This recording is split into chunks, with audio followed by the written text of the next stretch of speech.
What's up, fellas? This week, Dana White's Contender Series returns. I'm super excited.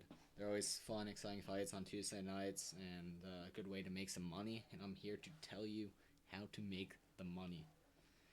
For the first fight of the night, we got Kevin Borjas going against Victor Diaz. I believe Diaz is a much more well-rounded fighter than Borjas, and he is a very dangerous fighter on the mat. Borjas is definitely alive for a knockout here because he has 8 wins, all by knockout. But if this fight hits the mat, I believe Diaz will submit him shortly after. We've seen in the past with Borjas that in his one loss he was submitted. So I believe that is the most likely scenario here is for Victor Diaz to submit him. And then on the feet, how I think it's going to play out, I think Victor Diaz is a very competitive fighter on the feet. He's definitely well-rounded, but Borjas is someone with a lot of power, but I would not expect Borjas to knock him out. And then, but I think for either fighter's path to victory, a finish is very much on the table. So I took a look at the fight doesn't go to decision, and we see it sitting there at minus 280. I don't think that's too chalky to parlay here, but I don't see any other parlay pieces that I like on this card, so I'm not going to bet it. But if you have something else in mind, you could definitely parlay fight doesn't go to decision at minus 280. And then I took a look at the prop market, and we see Diaz by submission at minus 115. That's not really playable. Borjas by KO plus 330. That's not really playable. Definitely a little chalky. And then,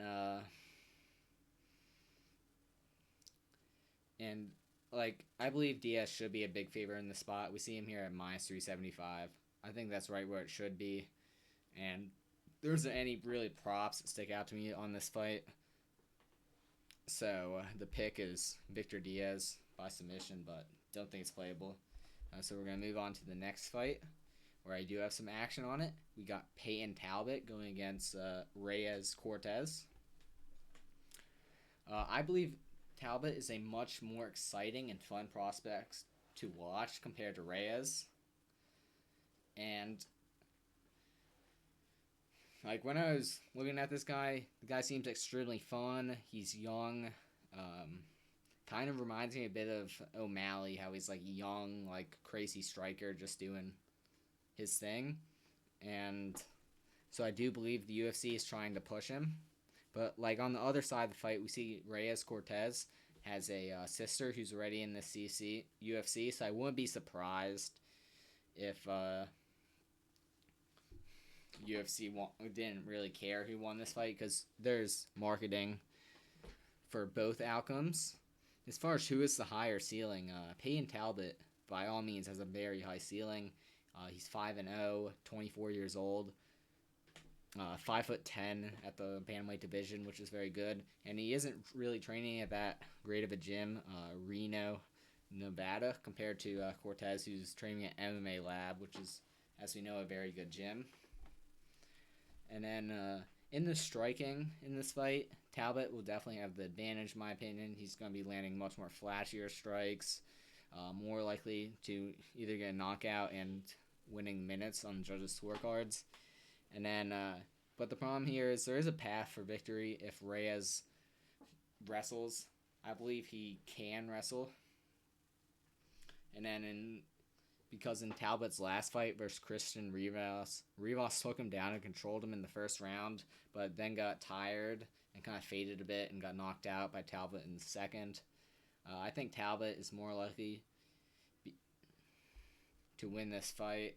We see him sitting here as a minus 170, which in my opinion might be a hair wide considering how raw he is, and we haven't really seen him tested all that much. And I believe Reyes will be testing him here, but I do believe he should be the slight favorite. So we take a look at the props here, and we see Talbot by KO sitting at plus 240. I like that much more than the money line, and I'm willing to bet it. I'm going to have a half unit on Talbot by KO at plus 240. We move to the third fight of the night at heavyweight. We have Caio Machado going against Kevin Zaflarski. In this fight, I question the ability for Caio to get the fight to the ground. I do believe he can wrestle and does have a black belt, which would give him the advantage on the ground. And on the feet, he is pretty wild and crazy. Like, he almost reminds me of Paul Craig, even though it's not the same vision where he looks like he wants to hurt you. But I think where this guy is best is on the ground. And if he's able to get Kevin to the ground here, I don't see him having much success because of the skill discrepancy.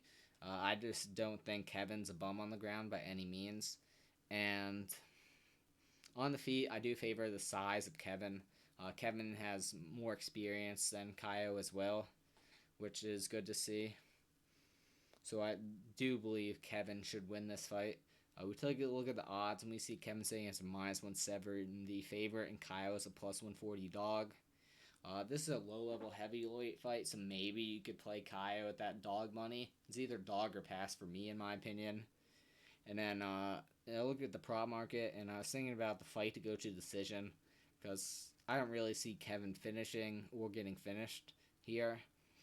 But we see it sitting at +150, and this is a heavyweight fight on Dana White's Contender Series, and it's not juicy enough for me. A prop that stood out to me was Caio by sub. It's interesting, but at +700, it's not really playable. Or it's interesting because it's at +700, but it's not really my style of betting, and I'm not going to bet it here. We move on to the fourth fight of the night. We see Tom Nolan going against Bogdan Grad. I favor the size advantage of Tom Nolan to be why he wins this fight. He's 6'3" at lightweight compared to Bogdan Grad, who's 1'5'8". We have not seen a lot from Tom Nolan, but he has looked good in the fights that he's had. He's fighting in Australia, which is questionable, but the UFC is really trying to grow to that market and spread it with guys that they're signing recently. And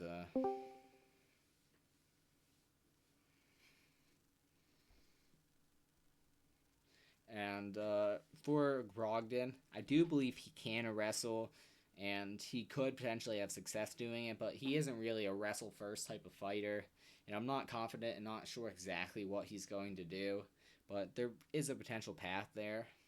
But on the feet, I believe it's Tom Nolan all day, and just the size discrepancy is a lot.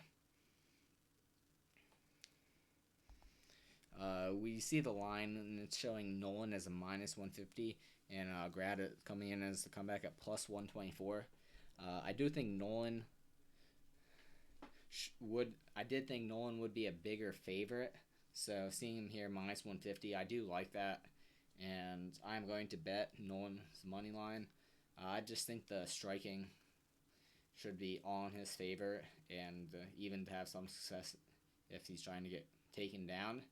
I see the KO prop sitting at +180 and the decision at +250, and I don't think either of those are playable, but I'm going to bet his money line, 0.75 units, Tom Nolan, -150.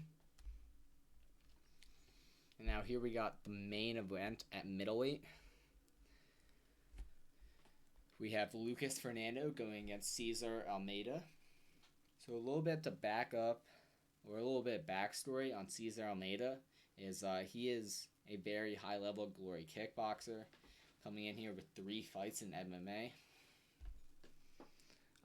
In his kickboxing career, he had a win over Alex Pereira, and then we had seen him fight the current glory champion, Donovan Wisse, twice, and he lost 2 close decisions. We see him with a ton of knockouts on his resume, and dude seems like he hits extremely hard, and he's never been knocked out in his kickboxing career, so I expect him to be very durable. Coming into this fight, he will have a 3-inch height advantage, but I don't think that's anything that he's not used to. like fighting guys like Pereira and winning. I think he's able to deal with that. And then we see Fernando here. And Fernando, I think he is much less name and hyped up compared to Cesar Almeida. I think this spot is honestly made for Cesar Almeida.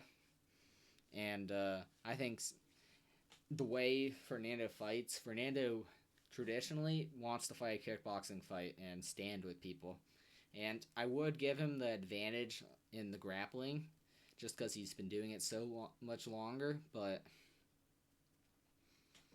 I trust that Caesar has been taking this seriously. And it seems like he's been spending a serious amount of time with guys like Kelvin Gastelum at Extreme Couture. So I feel like he's been training properly and is credited on the ground. I do believe he wins this fight here. Most likely by knockout. So we see the odds, and Cesar Almeida sitting here at plus 190, and the KO props at plus 450. I'm going to have a half unit on both of those.